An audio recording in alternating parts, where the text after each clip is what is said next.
జై శ్రీమన్నారాయణ. జియగూడ పురాణాఫూల్ రంగనాథ స్వామి మందిరంలో బ్రహ్మోత్సవాలు ఘనంగా జరుగుతున్నాయి. వైశాఖ మాసం దశమి నాడు సాయంత్రం 7 గంటలకు స్వామివారి కళ్యాణం జరుగుతున్నది. బ్రహ్మోత్సవాలు అనగా మొట్టమొదటిసారిగా బ్రహ్మగారు జరిపిన ఉత్సవాలు అని అర్థం. కలియుగ ప్రత్యక్ష దైవమైన శ్రీ వెంకటేశ్వర్ల స్వామి తిరుమల కొండపై ఆవిర్భవించినప్పటి నుండి ఇప్పటి వరకు బ్రహ్మోత్సవాలు జరుపుట సంప్రదాయంగా మారినది, సంప్రదాయం ఉన్నది అని మనకు గ్రంథాలు చెబుతున్నాయి.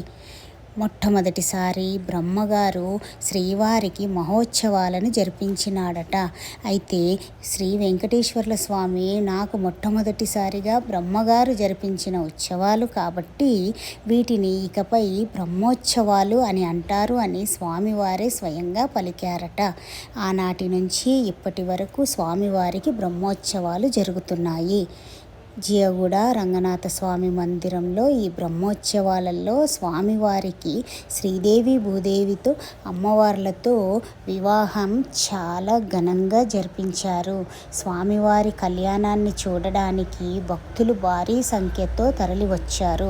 స్వామివారి కళ్యాణ అనంతరం స్వామివారి ఆశీర్వచనాలు, తీర్థప్రసాదము, స్వామివారి తలంబ్రాలు భక్తులందరికీ అందాయి.